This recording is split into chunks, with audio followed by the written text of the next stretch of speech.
I am a resident and longtime homeowner in Silver Spring, and I am here to ask the council representatives to please keep and protect the conditional use process. If this county were faced with a known cyber threat that could paralyze its operations, then it would take immediately preventive measures. Yet the threats looming over OZA are just as real, regardless of any ZTA that were passed. Right now, a Crown Castle or a Mobility or a Verizon or a T-Mobile has the power to file a massive number of conditional use applications. And as a result, it can jam county operations and override the will of the people and the will of the council through the automatic shot clock provisions. So I'm asking for emergency zoning legislation. It's needed to limit the conditional use applications from a single applicant. I suggest a reasonable limit might be somewhere in the range of 3 to 5 applications per month. Now, there have been suggestions of bundling a single carrier's DAS applications, but that would undermine the conditional use process because it would undermine the conditional use process by forcing residents into a group and therefore requiring them by law to be represented by council.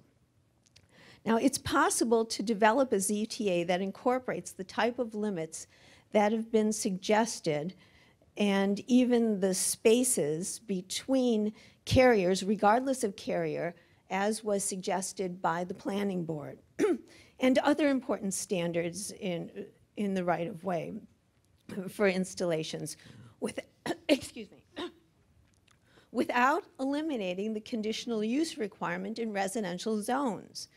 The conditional use hearing is the only thorough and fair way for a review process that exists for residents in the residential areas, and only through specific constraints recorded in a conditional use order would carriers be restricted in their modifications and co-locations, which can be much larger under the Spectrum Act rules.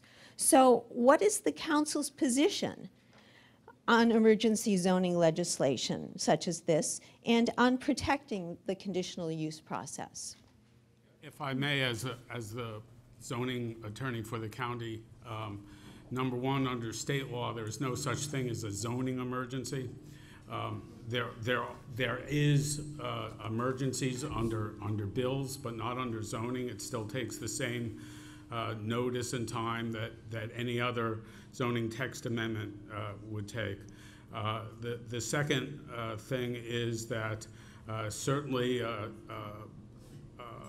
revising the conditional use process is something that the council can take up if they consider this further. Limiting the number of applications, I'd have to look at that. I don't have a good answer for that now. I would. Don't. Well, I think that you would have difficulty. You could try to negotiate something with a provider, but the federal law is clear that the purpose, if you sort of look at, there's been shot clocks, there's limitations on local authority. So if you come in with something where it's somehow you're now saying is that I'm limiting your ability to deploy, and you have to look at, am I having the effect of prohibiting provision of service, that might be difficult to sustain. Explain the shot clock. So the shot clock, so as there's 2 shot clocks that apply. The first shot clock is that when we have applications that come in, the county has an obligation to review those in a timely manner and to issue its findings, whether you're going to approve it or not, in written form and with reasons why. The federal law says that if you're doing a co-location where you're installing on something that exists, you have 90 days to do it, and if it's for a new one, you have 150 days to do that. And the county, we streamlined our procedures to be compliant in that. The second shot clock that applies, let me first finish up. At the end of that shot clock, if the county hasn't taken action, the provider has the ability to go to court to sue the county for approval or for action. For the second shot clock, this deals with what Congress called minor modifications. And I will tell you that this was part of the Budget Act, and it was approved over the objections of the National Association of Counties, the National League of Cities, and the U.S. Conference of Mayors.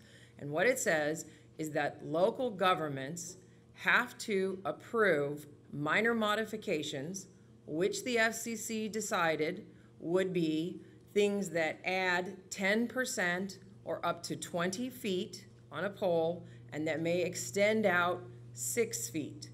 The county has an obligation to address those within, and to review those and approve within 120 days, or they will be deemed granted.